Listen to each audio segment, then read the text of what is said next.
বিসমিল্লাহির রহমানির রহিম। আসসালামু আলাইকুম। আজকে যে শেয়ারটা নিয়ে কথা বলবো সেই শেয়ারটা সম্বন্ধে জানতে চেয়েছেন কামরুজ্জামান ভাই। আজকে কথা বলবো ইস্টার্ন লুব্রিক্যান্ট সম্বন্ধে। আপনাদের যদি পছন্দের কোনো শেয়ার থাকে অবশ্যই কমেন্টে জানাবেন, আমি আপনাদের পছন্দের শেয়ার নিয়ে আলোচনা করব ইনশাআল্লাহ। ইস্টার্ন লুব্রিক্যান্ট বর্তমান দাম চলছে 2210 টাকা 20 পয়সা। এই শেয়ারটার পি রেশিও আমরা দেখতে পাচ্ছি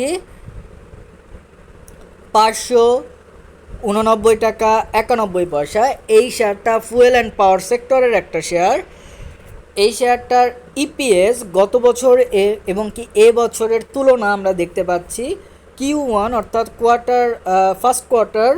ফার্স্ট কোয়ার্টার আমরা দেখতে পাচ্ছি প্রায় 49% কমে 2021 সালে যেটা ছিল 2.86, এবছর সেটা হয়েছে 1.44।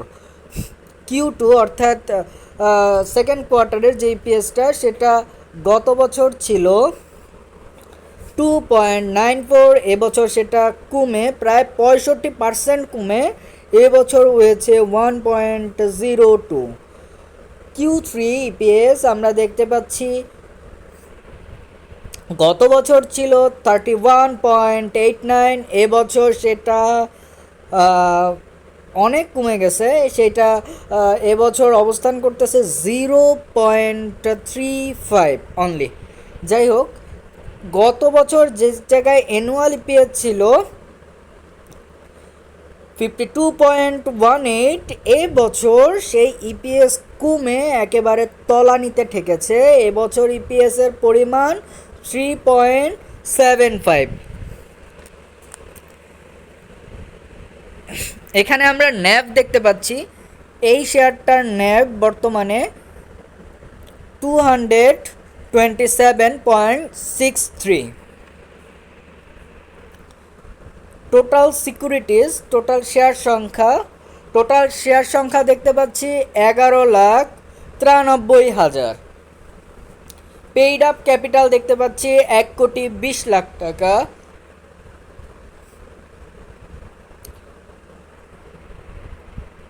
শেয়ার হোল্ডিং পার্সেন্টেজ আমরা একটু খেয়াল করি, এখানে আমরা দেখতে পাচ্ছি গভর্নমেন্ট শেয়ার অনেক বেশি, গভর্নমেন্ট শেয়ার 51%, পাবলিক শেয়ার আমরা দেখতে পাচ্ছি 27%, এছাড়া ডিরেক্টর শেয়ার দেখতে পাচ্ছি 15% এবং কি ইনস্টিটিউশনাল শেয়ার 6%, কিছুটা বেশি, প্রায় 7%।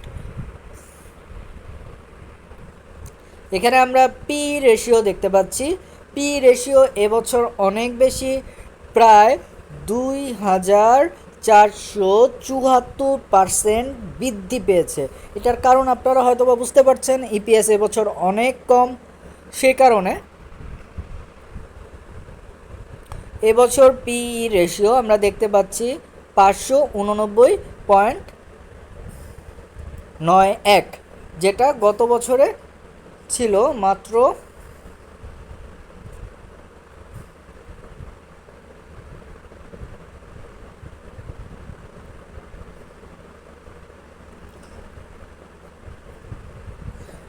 22.91।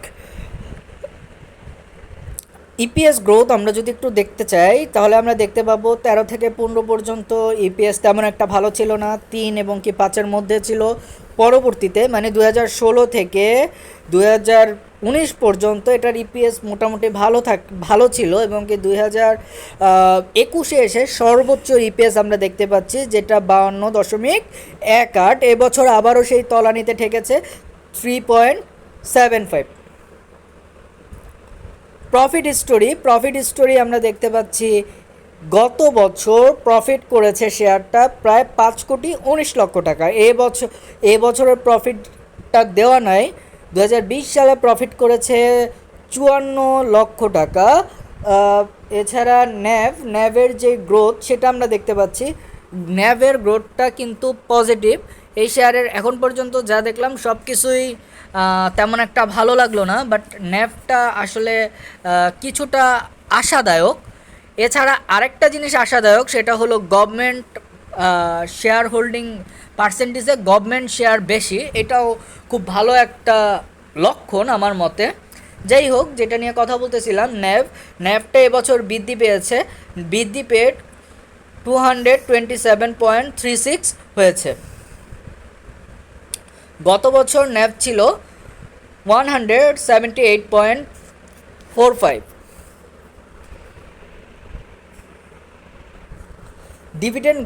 ডিভিডেন্ড এই শেয়ারটা সাধারণত খুব ভালো ডিভিডেন্ড দেয়, যেহেতু অনেক দামি শেয়ার, ডিভিডেন্ড অনেক বেশি দিলেও তেমন একটা ডিভিডেন্ড ইয়েল্ডে হিসেব করলে তেমন একটা ডিভিডেন্ড আসে না।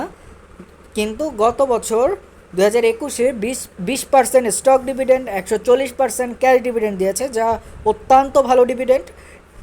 2020 সালে যা 30% ক্যাশ ডিভিডেন্ড ছিল, 2013-14 এবং কি 15 সালে 30% ক্যাশ ডিভিডেন্ড ছিল। এবারও হয়তো বা 30% ক্যাশ ডিভিডেন্ড দিয়ে থাকবে, কারণ এই বছরও ইপিএস তেমন একটা ভালো না। এছাড়া 17 থেকে 19 পর্যন্ত এই শেয়ারটা 100% ক্যাশ ডিভিডেন্ড দিয়েছে। আমরা এখন এই শেয়ারটার চার্ট দেখব। বর্তমানে আমরা দেখতে পাচ্ছি 2210 টাকায় অবস্থান করতেছে শেয়ারটা। এই শেয়ারটা প্রায় 1900 টাকা থেকে বেড়ে আজকে এই পর্যায়ে গিয়েছে। আমরা এর আগের যে চার্টগুলি আমরা দেখতে পেলাম, তাতে আমরা দেখলাম এই বছর অর্থাৎ 2022-এর ইপিএস তেমন একটা ভালো না, এবং কি প্রফিট লেভেলও আমরা ধরে নিই তেমন একটা ভালো না, যেহেতু ইপিএস ভালো না। এখানে আমরা দেখতে পাচ্ছি আরএসআইয়ের মান অনেক বেশি হাই, 68.78, যেটা খুবই ঝুঁকিপূর্ণ হিসাবে আমরা চিহ্নিত করতে পারি। এছাড়া আমরা এখানে দেখতে পাচ্ছি এখানে এমএসিডির মান আমরা দেখতে পাচ্ছি 23.52, যেটা কড়া বাই সিগন্যাল দিচ্ছে। কড়া বাই সিগন্যাল দিলেও শেয়ারটা আপট্রেন্ডে যেহেতু আছে, কিছুটা আপট্রেন্ডে যাবে, কিন্তু শেয়ারটা যেহেতু ঝুঁকিপূর্ণ, আমরা একটু বিবেচনা করে ভেবেচিন্তে বিনিয়োগ করব।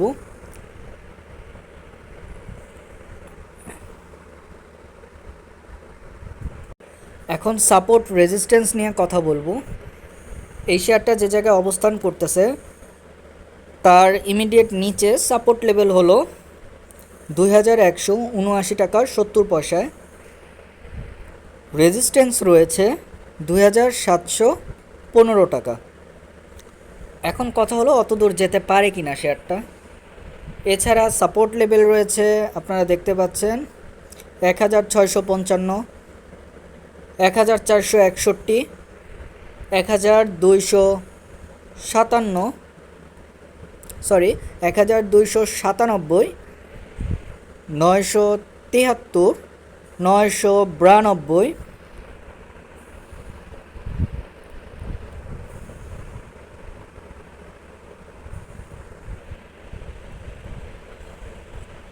যাই হোক, এই হলো আজকে আমার ভিডিও। সবাই ভালো থাকবেন, সুস্থ থাকবেন, আর অবশ্যই কালকের ভিডিও দেখার আমন্ত্রণ রইল, যেহেতু কালকে আপনারা জানেন যে শুক্রবার আমি একটা এক্সেপশন বা খুব ভালো একটা আইটেম দিয়ে থাকি অ্যানালাইসিস হিসাবে। সবাইকে অসংখ্য ধন্যবাদ। আল্লাহ হাফেজ।